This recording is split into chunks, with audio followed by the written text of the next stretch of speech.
Louisiana Eats is brought to you with major support from Zatarain's, a New Orleans tradition since 1889, and by French Market Coffee, locally roasted in New Orleans for 125 years.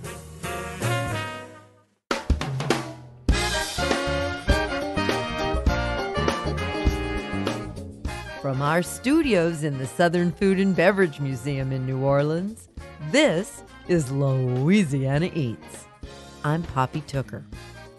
If you're like me, you like knowing where your food comes from. On this week's show, we hit the road to tour a variety of farms that do everything from growing fresh produce to raising colonies of honeybees. We begin in Princeton, Louisiana, where visionary farmer Evan McCommon of Mahaffey Farms is making innovative changes to his multi-generational family farm. Evan gives us a tour and even introduces us to his heritage breed pigs. Then we visit Gourmet Mushrooms in Sonoma County, California, which is more of a science lab than an actual farm.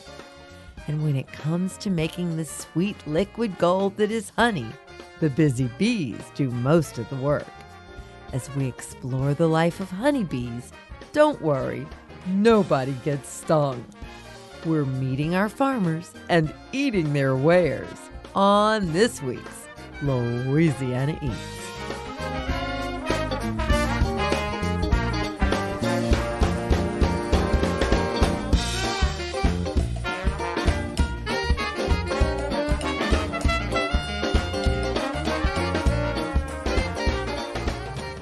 If I start focusing on money and wealth building, I think I'll neglect the principles that are going to build it the right way. I didn't get into this to get rich, but I think we can build something that can take care of our family. That's Evan McCommon on his family's land, Mahaffey Farms. Located outside of Bossier City, Mahaffey Farms has been in Evan's family since 1927 and thrived as a working farm for decades before Evan's great-uncle passed away. The path of least resistance was, if these pine trees are trying to grow here, let's let them do it. So we started raising pine timber. Which they grew until the timber economy bottomed out a few years ago. I'm like, what are we going to do? You know, I had all my eggs in one basket. So how can I diversify? How can I figure out other ways to keep this family land alive and invigorate it? Evan started looking for solutions and found that the most diverse farms were usually on savanna pastures. Basically what savanna means is widely spaced trees. That a forest is a dark, foreboding, dark place, you know, and really savanna has grass, has multiple layers of different size plant species growing together. And it's actually, because of that, you basically have more surface area and you're collecting more solar energy than any other system on the planet in a savanna, which supports more species. There's the three major environments of forest, open land, and water. And where the three of those come together is where you're going to have the most abundant life. So we're trying to create as much of that as possible. And the savanna is the most abundant life-producing system we can mimic in nature. So he started the conversion, trimming back trees and clear-cutting some dense forest. But the land was always Evan's first priority. It's pretty exciting. I mean, we're starting to see results. If you look over there, I mean, literally, I think maybe we're pushing 8 months now. That was just thick pulpwood pine. And look at it, it's just chest-high grass with dappled oaks, and the oaks are going to provide mast or forage for our pigs. Evan modeled his North Louisiana farm after Joel Salatin's Polyface Farms in Western Virginia. You may know Joel Salatin from The Omnivore's Dilemma and Food, Inc. Joel offers internships for aspiring farmers at Polyface Farms, and Evan was fortunate to have studied there with the legendary farmer. I'm not bashful about saying I copied everything exactly almost. The way I built my pens, the way I built my Eggmobile.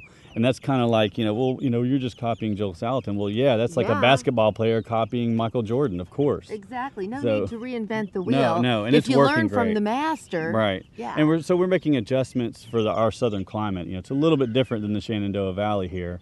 a little bit different soil, a little bit different heat. And so just little minor changes. One of the big things he's adopted is a group of movable pasture pens for his chickens, known as chicken tractors. They're 10 by 12-foot shelters made out of aluminum siding that come up to your knees. And the way they work is you move the chickens every day, and this gets them access to fresh green grass on pasture, bugs, the environment that a chicken's supposed to be in, and the nutrition that they're supposed to get, instead of being locked in a dark house on top of their own excrement. These are moved every day to fresh, clean ground off of yesterday's manure. And the way Joel Salatin designed them was also a production method to where you can go out and one person can move 1,000 birds in half an hour. And so this is about 300 birds, and I can move them in about 20 minutes. And that includes feeding them, watering them, moving the pens, everything. But chickens aren't the only animals Evan's raising on the farm. He's got cattle, goats, and pigs. We have 4 groups of pigs on the farm right now. And we don't just raise red wattles. Like I said, I'm into hybrid vigor. We have a lot of crossbreeds. We have red wattles mixed with Hampshires and blue butts. And we have some pure red wattles, and some of them are, we don't even know. Just pigs. A pig is a woodland creature. They are exceptionally good at putting them in the forest and turning the soil over and creating just the right amount of disturbance to invigorate. For us converting from timber or in forest to a savanna pasture, they're the perfect animal to help us do the work. Pigs are an important part of the mix at Mahaffrey Farms. Some were feeding in their pens, while others roamed free, grazing in the shade of the tall pines. I like to look at old livestock books and see what did the pigs look like back in the 1920s and 30s. Because back then, there hadn't been bred for confinement facilities. Everybody was raising pigs outside. Let's just find old genetics, closest to the wild source. That's another way to look at it. This is where they're meant to be. There's a reason why a pig has a plow on the end of its nose. It's so that it can forage for roots and bugs and all these different things. I like flavor in my food, and raising things on pasture and letting the animals get to maturity. A 300-pound pig rather than a 200-pound pig actually develops a better flavor over time, especially when you finish them with acorns or on pasture with real green forage and real food instead of just corn. And that's what their meat's supposed to taste like. As much as possible, Evan lets Mother Nature do the heavy lifting while he attends to the farm's management. So like if you add pigs to your operation, that encourages 8 more species, or it will support them. So by putting these pigs here, we're going to bring in different types of birds that we're going to rely on them for different things, and different insects and different plants are going to thrive with the addition of each species. So I'm excited about having just thousands and thousands I want this place to be just the Garden of Eden is what I'm trying to build. As we crossed back through the chicken pasture, we got a great overview of Mahaffrey Farms. A small lake was to our right, the savanna pasture to our left, and a dense timber forest could be seen on the horizon. Of the 1,100 acres available, only 300 have been converted to farmland. We're still going to keep timber as our mainstay, and that's our primary product. And if this continues to expand, in 10 years from now, this 300 acres will be a very prosperous savanna. And then we'll be looking at the next block of land that's adjacent and say, okay, where is it in the management plan? Is it ready for some thinning and savanna work? That's the thing, is it's really a legacy for me, is that my uncle left this for us. He left this thing, and the family, not by any fault of our own, but just no one was here to do it. And so now I'm taking over and saying, okay, we're going to keep this family legacy in this farm, and we're going to turn it into something that we're proud to pass on. And then I'm happy to see something real get done with it instead of it turning into another real estate development.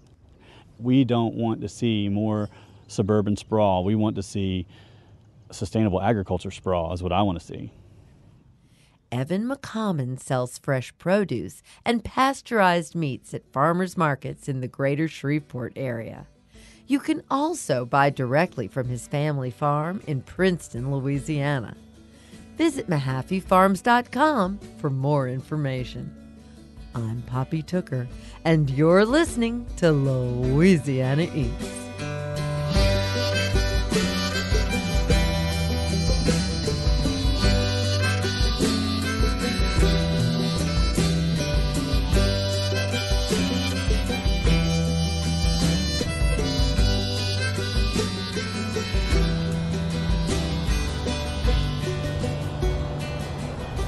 My name is Jordan Bantwell, and I'm the co-owner of Southbound Gardens. We're an urban farming company that does many things, most notably our nursery, but we're also urban chicken farmers.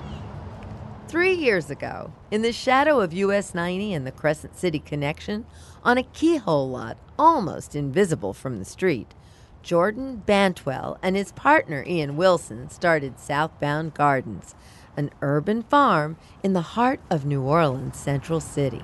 It's kind of convenient for our purposes because it's difficult to develop.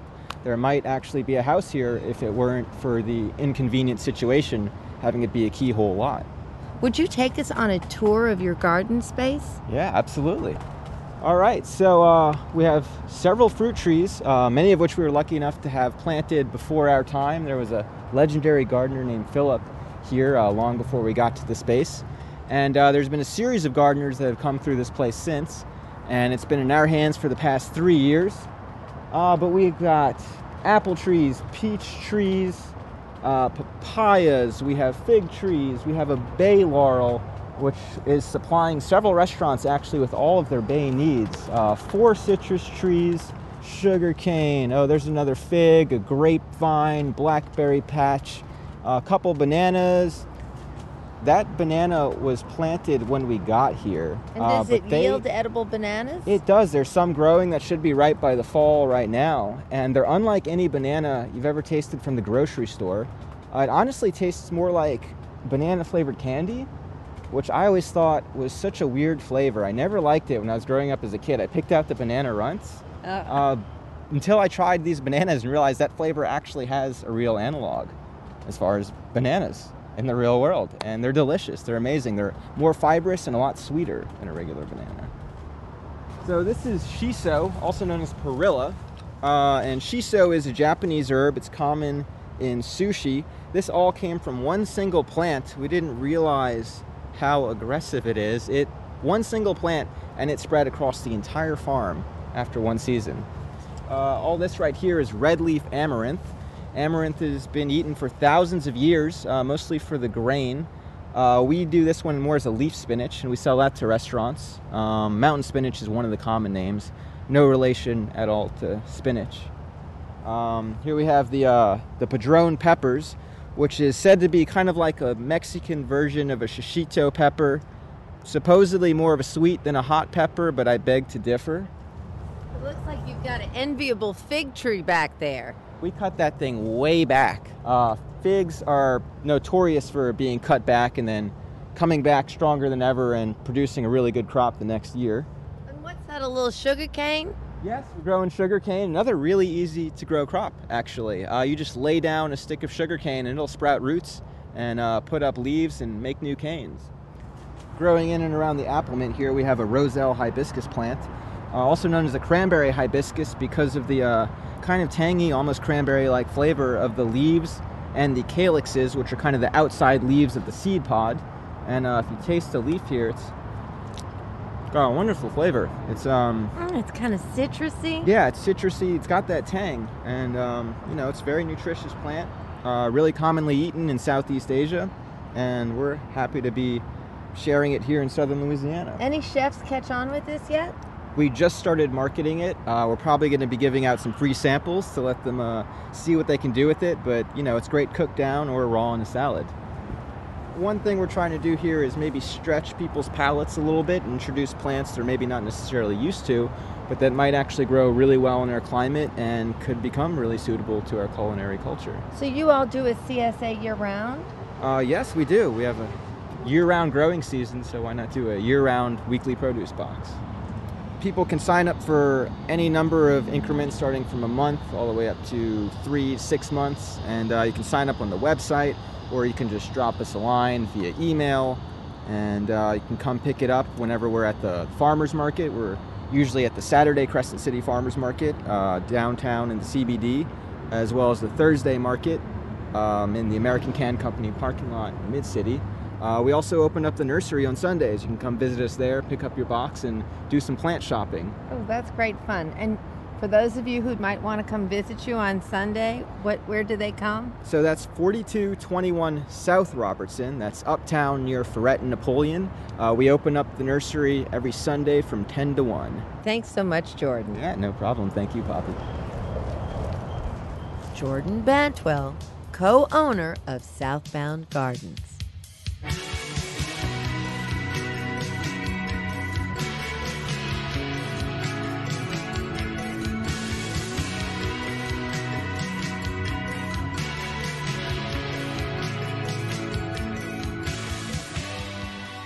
When we come back from a short break, we'll explore farming both underwater and a buzz in the sky. Stay tuned.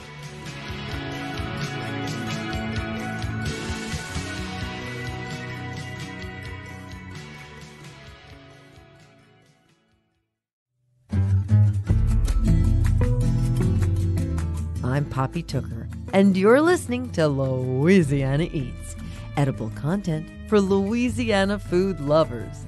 Louisiana Eats is brought to you with major support from Rouse's Markets and from Brennan's Restaurant. Breakfast at Brennan's, featuring Chef Slade Rushing's updated classic Creole cuisine. Breakfast, lunch, dinner, and private events at 417 Royal Street in the historic French Quarter.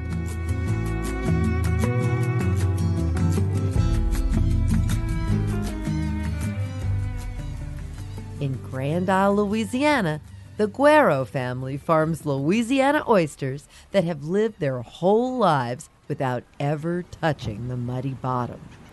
They do this by utilizing an innovative floating cage system, the first of its kind in Louisiana waters.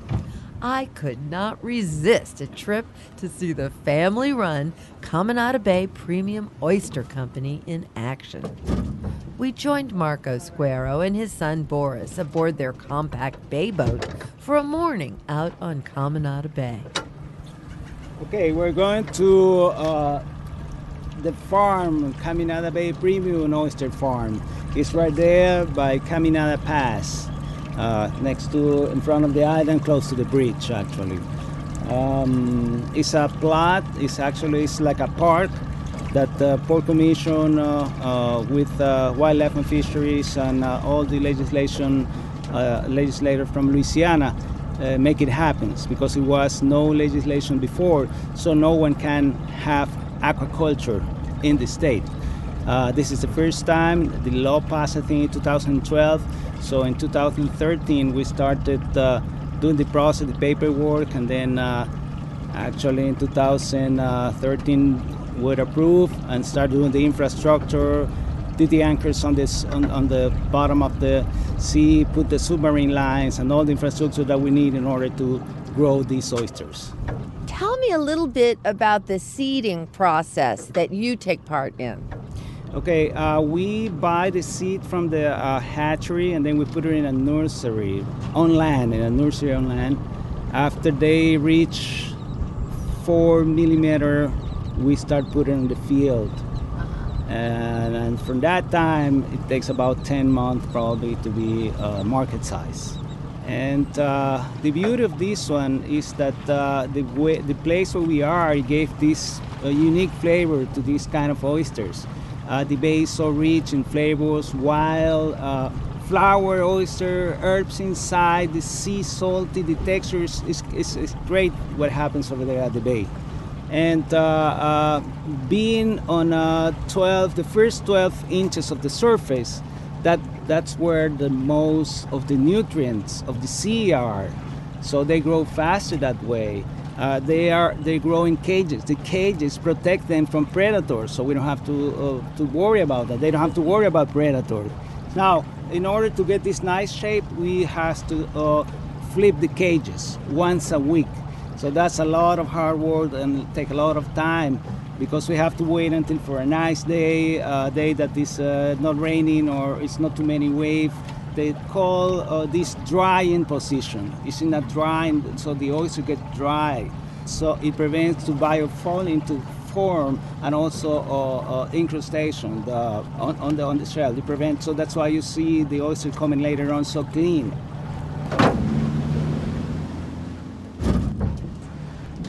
As the boat slowed down and we began our approach to their underwater farm, I noticed several black devices about 2 feet in diameter floating on the clear water. Alongside of them were rows of white polyethylene plastic pipes jutting 7 or 8 feet out above the water. Boris slowly navigated between the white poles, taking us over to one of the black torpedo-shaped floating devices. Which one are you going to take? Second? All right. Stopping the boat, Boris and his father each grabbed one end of the device, pulling a heavy wire cage onto our boat, packed with growing baby oysters. So this is the cage, the floating devices, it's a fish. Okay, you see what we're talking about? Yes, exactly. There you Yeah, they look protection here. This is a reef for them. So you can see, we put the seed this. Oh, yes. There's the little babies. Yeah, these are from, they spawned in July. So yeah, they're little babies. They're for next season. The hatchery produce is a mix, if you put it that way, between a diploid oyster and tetraploid. Once they mix the two, it comes a triploid. It's the same as the other oyster. The only thing is they don't spawn. It's like a seedless watermelon, the same nice watermelon but without the seed. That's the only difference. And that allowed us to sell it whole year round, especially in summertime. We call it the summer crop because we can harvest during the summer without any problem. And not only that, they spend all their energy growing instead of also, spawning. Instead of and spawning. Yeah. Yeah. So like the meat, it stays meatier for that case because all they do is grow and eat. So yeah, this will be for next season. The other ones are kind of heavy. We'll have to use the whole thing to pick them up. Cool. Yeah, that's why you see them float them deeper than these are. Oh yeah, so that's the difference also. So the ones that are deeper is where the harvest. They're ready to harvest. Oh, the so big that's ones. how you even can tell without some sort of great memory or complicated map, huh? Right, exactly. Too, but sometimes here we have to just come over what we see. Okay, we remember. Yeah, we start usually from this side to that side. We start harvesting. Yeah. So we have an order. Yeah. You see the currents? That's another thing. We have plenty of wind, plenty of currents, and most of the waves are on top. So every time it passes one, it keeps them kind of clean. Not fully clean, but it helps. Every little helps. The tidal action out here in Caminada Bay is another part of the assistance in your farming. Of course, and also the wind. Yeah, and the tidal, all the water coming from those marshlands keep the flavor, the nice flavor of the oyster and the nutrients. Yes. So each cage grows about 700. What's the yield out of each cage? Yeah, we have it right now. We're trying the amount that we can put in it, but we know that, for example, in other parts of Canada, they grow up to 1,000 each cage. So we're kind of pushing a little bit, seeing, understanding also how it reacts, what happens here. So we put just 700. We have some of 800. We have some of 900 too. We never put 1,000, but we are trying and see what's the best amount that it can hold. Well, you all are brave pioneers. That's the truth. Thank you very much. Yes, we're here every day thinking, and so many nights without sleeping, just thinking on what we have here. It's not too easy, but we got a great product, we got a great response that makes us move forward. Really, people like you coming here and having this talk here, that's fantastic. Caminada Bay Premium Oysters is a family business run by Marcos Cuero, his wife, and 2 sons. You can find Caminada Bay premium oysters at Dickie Brennan's Bourbon House and at other fine seafood restaurants in Louisiana.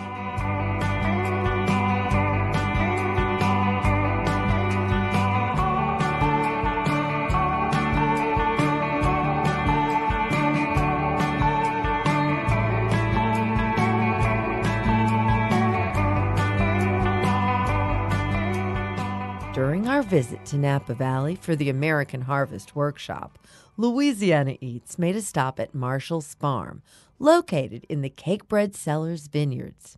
Spencer Marshall, the beekeeping guru of Northern California, gave us a tour so we could learn more about his land of wine and honey. Well, I'm Spencer Marshall, and I've been doing this for over 40 years. My grandmother had bees on the farm, and her mother, my great-grandmother, had bees in Yellowstone. They actually got kicked out of Yellowstone before it was a park, so big tradition. And, I was around them when I was a kid. I didn't really get into it till I was about 22, I guess, and then I just fell in love, can I say. And that's kind of a common story. People that are into bees, a lot of them is I just fell in love. It's just one of those things. It's fascinating because with chickens or a lot of other creatures, cows, you're not really involved in their life. You observe it, you maybe get their product, whatever they produce. But with bees, you are intricately involved.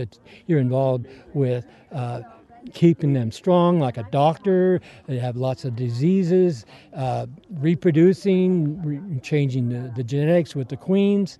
And so you really, it's not just something you observe, you're a participant. With the modern situation in the world, there's not too many bees that are making it on their own. They really need the support.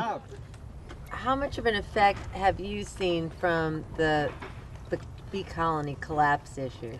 Well, it's a whole new world. I started this nearly 50 years ago, so I've really watched it. When I started, I talked to the old-time guys, and they, almost 50 years ago, they said, "Man, you ought to seen the way it used to be." Well, I'm the one saying that now, so believe me, the last few years have been tough. One of the things that's changed is we had this parasite, a couple different parasites come in this country almost 30 years ago now, from Asia, and there are a lot of chemicals out there that most beekeepers use. Most of them are not very good, as far as toxicity. And I started a program of working with the genetics, working with the survivors of those pathogens and parasites, and did pretty well. We've got to the point where we could coexist with the parasites.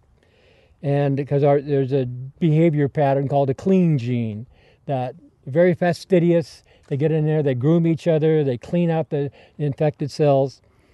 But the problem now is the mites themselves, it's a little parasite, carry different viruses. And so you only need a few to start spreading these viruses. Whereas before, I could coexist with a few mites. Now it's getting tough. So these hives here, for the first time this year, I am using a chemical, but it's a natural occurring chemical called thymol that knocks the mites off the bees. And you can only put it on after you pulled the honey. So the honey was pulled a few days ago from here. And so I brought a frame of honey from a hive that was harvested before they put the thymol on. So it's tough, that's all I can say. But, we're farmers, so we just keep going. Then Spencer took us straight to the hives to get really up close and personal with the bees. Those busy worker bees flew in and out of the hive, seemingly unbothered by our close proximity. Now I'm smoking them a little more than normal because I don't want anybody to get stung. We've got some hats for those people that feel pretty comfortable. Okay, so you use a lot of materials, wood chips, burlap, old leaves, and talking about how the bees used to live in tree trunks. If they smelled smoke, They thought there was a fire. So what they do is they start gorging themselves on the honey, getting ready to flee. So it doesn't calm them as much as it distracts them. So what we do is we recreate a little fire here.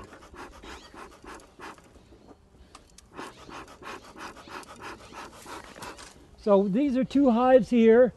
We left this box on top just to catch a swarm, and a swarm moved in, and here it is. Wow. So when the old queen flies off with half the hive, they got to find a new home. And what they'll do in the days before they do swarm, because they've got it all worked out, is they'll have scouts go out and look for a new place to go. So the day they do swarm, they have an idea what's going on. And they'll have scouts come back and they'll talk it over and I got a great spot. Okay, and then you'll see 3 or 4 bees go to that spot, and pretty soon you might see 20 or 30 bees, and you know there's probably going to move in imminently. Some spend the night even in the new location. Some of the bees I see flying in there have a bright white stripe kind of. Are they different? Some bees are bringing in pollen already. That's pretty amazing this time of day. But pollen is their protein, their meat. When you see a lot of pollen going on, you know they're raising babies. But they all get a little of it. Yeah, some pollens are up to 40-45% protein. Wow. If you're on a meatless diet or an athlete, pollen can be a good thing for you. So now we're opening up an actual hive. Golden raw honey drips from the screens. This is all honey. Hopefully the blue gums will start kicking in by middle of October. And see how they all got their heads down in the cells? Yeah. Fresh new honey. Spencer Marshall of Marshall's Farm in Napa Valley, California.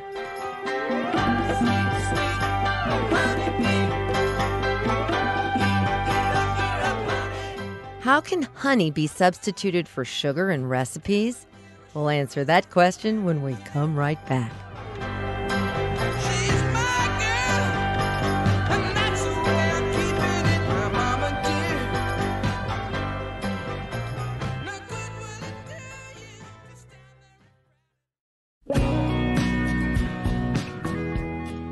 Poppy Tooker, and you're listening to Louisiana Eats, edible content for Louisiana food lovers. Louisiana Eats is brought to you with major support from Popeye's Louisiana Kitchen, Zatarain's, and from French Market Coffee.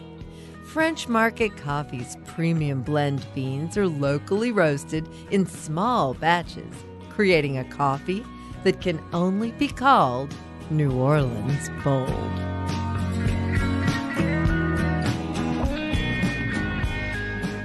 Here's this week's culinary quiz question, brought to you with support from Popeye's Louisiana Culinary Institute. How can honey be substituted for sugar in recipes? Honey is composed of 2 simple sugars, glucose and fructose. Your body absorbs honey differently than granulated sugar, causing a slower, more gradual rise in blood sugar. Because it has a higher level of fructose than sugar, it's sweeter, so you can use less. And because of its ability to retain water, baked goods made with honey tend to be moister longer. Here's some things to consider when substituting honey for granulated sugar. Use the same amount of honey as sugar for up to 1 cup measure. For more than a cup, reduce the honey to 2/3 or 3/4 of a cup, depending on how sweet you want it. Also, for recipes calling for more than 1 cup of sweetener, you may want to reduce the other liquids called for by 1/4 cup. Lower your baking temperature by 25 degrees and watch carefully because honey makes things brown faster. If baking soda isn't already in the recipe, add 1/4 teaspoon per cup of honey to reduce the acidity of the honey and increase your volume. And one more tip. If you're using a measuring spoon, moisten it with honey or a little oil before measuring out the honey. That way, the honey won't stick to the spoon. I'm Poppy Tooker, and honey makes for some sweet Louisiana Eats.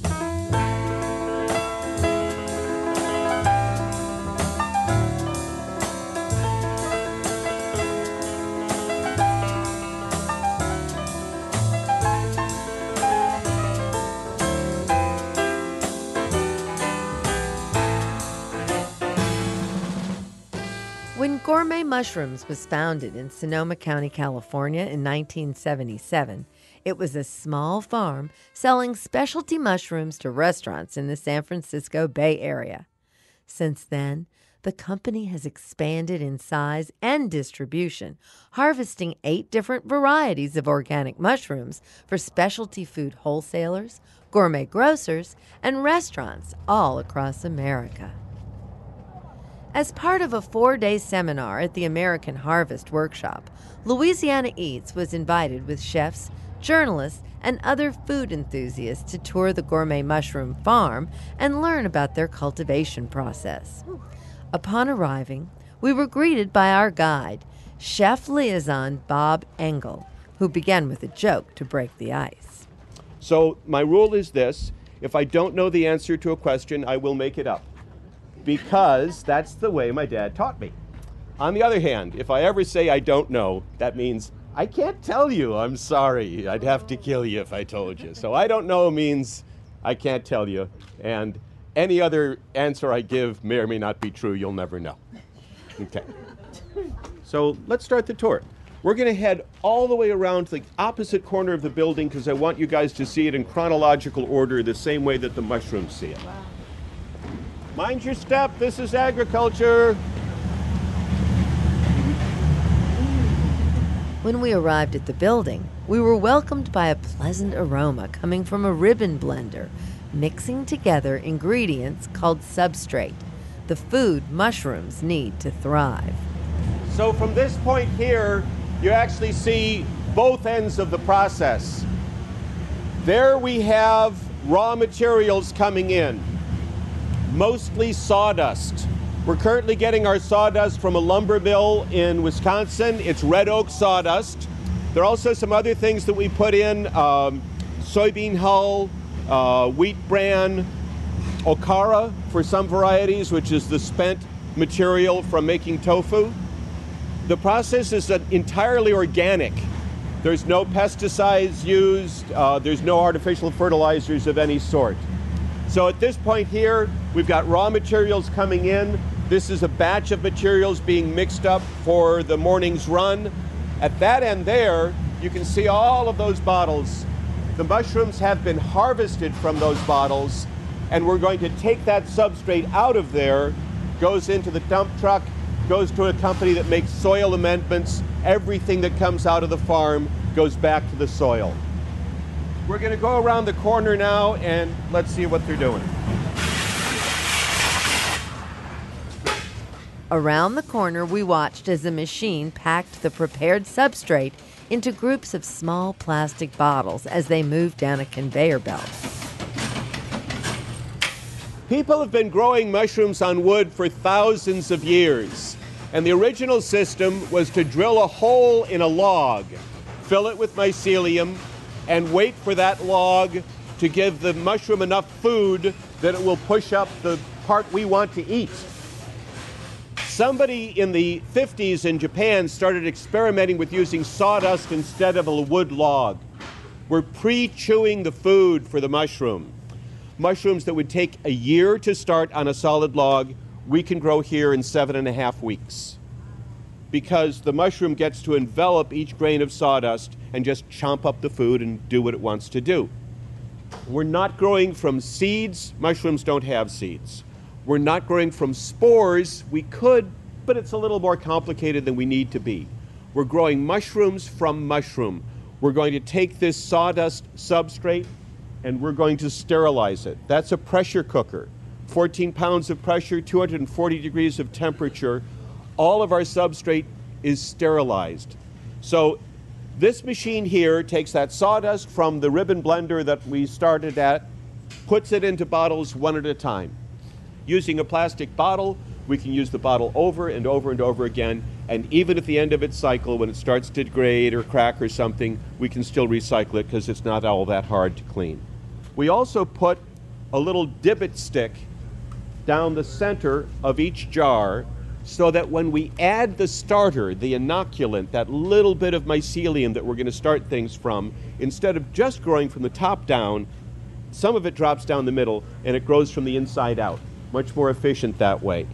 It's as if we're cloning, but we're only doing what Mother Nature does in the forest. You've heard that the largest organism on the planet is a mushroom. It's mushroom mycelium that runs through the forest floor, so that if you start here and pick up DNA and walk a half mile that way and pick up DNA, you get the same mushroom.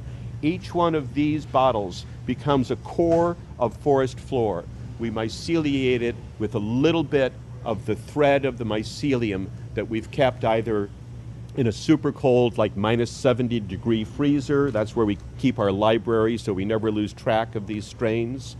Or just on an agar-agar plate where we can pull a little bit off to start some spawn to start the next batch. So at this side here, we're bringing in raw materials. This door has a twin on the other side of the wall. The sterilizer goes all the way through the wall. So we load it up with these bottles, sterilize them, open it at the other end, let them cool down there. That's the cleanest area of the farm. Visitors never go there. So before we go through the second set of double doors, there's some foot baths, if you would please. You just need to get the bottoms of your feet wet. Any one of those baths will do. In addition to the foot baths, everyone in our group was asked to put on hair nets to limit potential contamination. We all admittedly looked pretty silly, but before we had a chance to get self-conscious, we found ourselves at the germination room. There are over 500,000 bottles here. We hand harvest 65,000 bottles a week. It gives us about 22,000 pounds of mushrooms every week, 52 weeks a year. This bottle is a really good representation of what we're doing. If you see these bottles over here, they're almost entirely brown. That's the sawdust. Those bottles behind you, almost entirely white. That's the mycelium. This bottle here is partway through that process. You see the brown sawdust at the bottom, and you see the white mycelium at the top. You also see a little bit of mycelium at the bottom, where that hole allowed the culture to start growing more rapidly.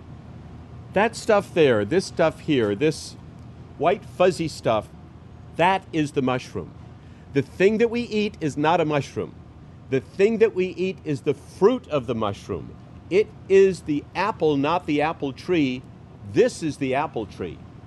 When you pluck a mushroom in the forest, you're only taking the reproductive apparatus, the fruit body. It's there with its stem to get the cap up into the airflow and its gills to send spores out into the world. Once that is over, its job is done and it starts to degrade. In this room here, all of these bottles can share springtime temperatures together, and all of our varieties can have pretty much the same kind of spring. But in order to get this mycelia to pop up with the mushroom that we want to eat, we have to do the same thing to them that Mother Nature does. We drop the temperature and raise the humidity. The mushroom thinks it's fall, and it's time to get busy. So we're going to go on now into the fall area.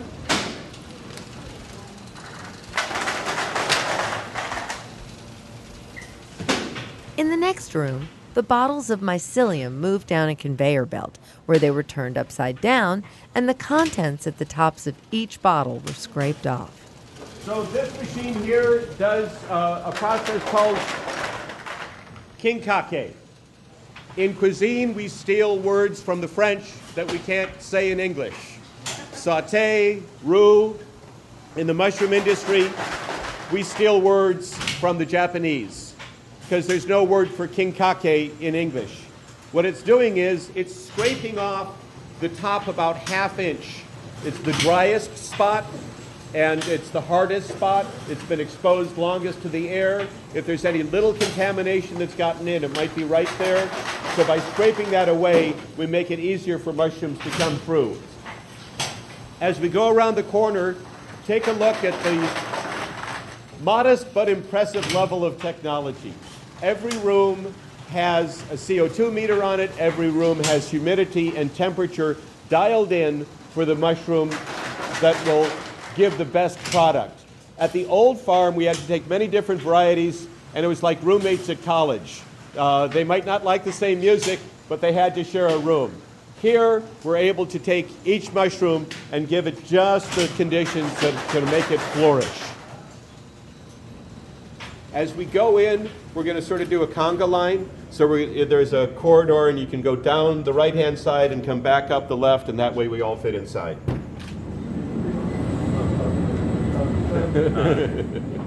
One by one, we proceeded into the first harvest room, packed with bottles abounding with beautiful growing mushrooms. So the room that you're in is Trumpet Royale, also known as a king oyster. As you walked in on the side, you saw some Nebradini Bianco. The reason it can share this condition is that is also an oyster mushroom. So both the majority of the mushrooms, the big ones in the center, Trumpet Royale, king oyster, Pleurotus oringii, and the ones on the white shelf over there, those are Pleurotus nebradensis. That one grows wild in Sicily, and it likes really cold conditions. So we actually cold shock that mushroom at a certain point in its development to give it the idea that it's under snow. And then we start it up again in the spring, as it were. The disco lights that you see on the nebradensis over there, that's a little experiment to see if they respond better to more light, if they respond better to white light or blue light. One of the great things about growing mushrooms this way with the very short growth cycle is that we learn quickly. We're data heavy. So if we get an idea about how to improve a mushroom, we can test it in 8 weeks. We can verify it in 16 weeks. We can see if we can scale it up in 24 weeks. And within a year, we've got a better mushroom on the shelf. If you were growing on logs, with a 1-year cycle, it would take you 3 or 4 years to learn that much information. So I appreciate you folks coming. I love showing this place off because I remember what it felt like when I first walked inside. And it's a really weird, strange, wonderful farm. Thank you.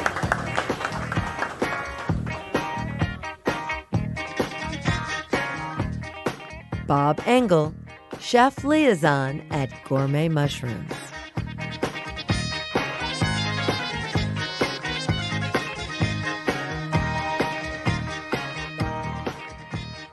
That's it for this week's edition of Louisiana Eats, edible content for Louisiana food lovers.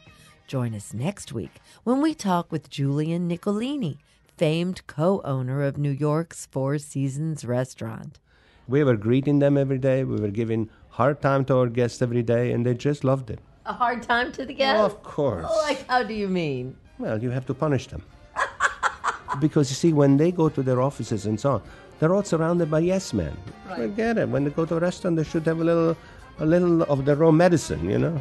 Have you missed an episode of Louisiana Eats?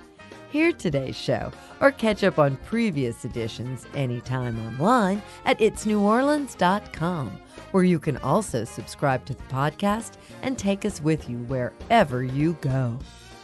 Louisiana Eats is made possible with major support from Popeye's Louisiana Kitchen, Zatarain's, French Market Coffee, and Rouse's Markets.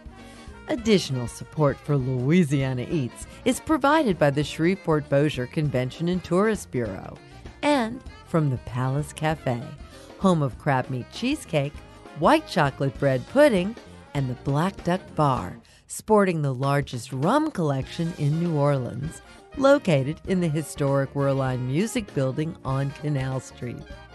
Original theme music by Johnny Sketch and the Dirty Notes. Big thanks to producers Joe Schreiner, Sarah Holtz, and Reggie Morris. Come visit us anytime in our Louisiana Eats studios at the Southern Food and Beverage Museum. Don't forget to find our recipes and see what we're up to at poppytooker.com. You can check us out on Instagram and Facebook as well. I'm Poppy Tooker. Louisiana Eats is a production of Poppy Tooker Broadcasting.